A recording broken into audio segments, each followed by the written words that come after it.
Dark Side of the Moon. This episode of Static is brought to you by Red Dirt Brothers Guitars.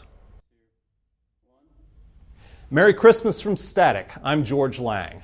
This is the very first Christmas special we've done here at Static, and we brought in the very best Christmas band that we know into the studio.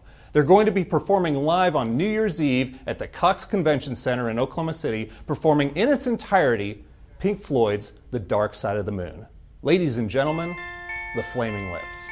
Hello everybody, I'm Wayne, and this is Stephen. This is our reading of 'Twas the Night Before Christmas. We'll begin. 'Twas the night before Christmas, when all through the house not a creature was stirring, not even a mouse. The stockings were hung by the chimney with care, in hopes that St. Nicholas soon would be there. The children were nestled all snug in their beds, while visions of sugar plums danced in their heads. And Mom in her kerchief and I in my cap had just settled down for a long winter's nap, when out on the lawn there rose such a clatter that I sprang from my bed to see what was all the matter. Away to the window I flew like a flash, tore open the shutters and threw up the sash. The moon on the breast of the new falling snow gave the luster of midday to the objects below, when what to my wondering eyes should appear but a miniature sleigh and 8 tiny reindeer, with a little old driver so lively and quick, I knew in a moment it must be St. Nick.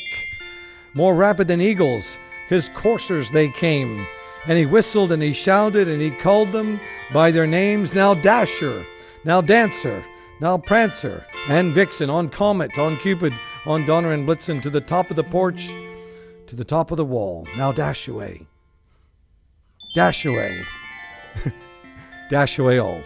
As dry leaves that before the wild hurricanes fly, when they meet with an obstacle, mount to the sky, so up to the house top the coursers they flew, with a sleigh full of toys and St. Nicholas too. And then in a twinkling I heard on the roof the prancing and pawing of each little hoof. As I drew in my head and was turning around, down the chimney St. Nicholas came with a bound. Boom, bam! He hurt his wrist there. I'll watch out. Dressed all in fur from his head to his foot, and his clothes were all tarnished with ashes and soot. A bundle of toys he had flung on his back, and he looked like a peddler would just open his pack. His eyes, how they twinkled. His dimples, how merry. His cheeks were like roses, his nose like a cherry. His droll little mouth was drawn up like a bow, and the beard on his chin was as white as the snow. The stump of a pipe he held tight in his teeth, and the smoke it encircled his head like a holiday wreath. He had a broad face and a little round belly that shook when he laughed like a bowl full of jelly. He was chubby and plump, a right jolly old elf, and I laughed when I saw him in spite of myself. A wink of his eye and a twist of his head soon gave me to know I had nothing to dread. He spoke not a word, but went straight to work, filled all the stockings. Then he turned with a jerk, and laying his finger aside on his nose, and giving a nod, up the chimney again he rose. He sprang to his sleigh. To his team he gave a whistle, and away they all flew like the down of a thistle. And I don't really know what that is, but that's how they flew away. But I heard him exclaim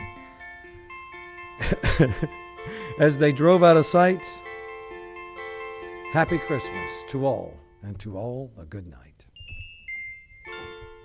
Peace." There was some good moments there, I thought. There was, yeah. It's a couple of fun I mean, moments. there was some dreadful OG, but there was some good moments. I agree. All right.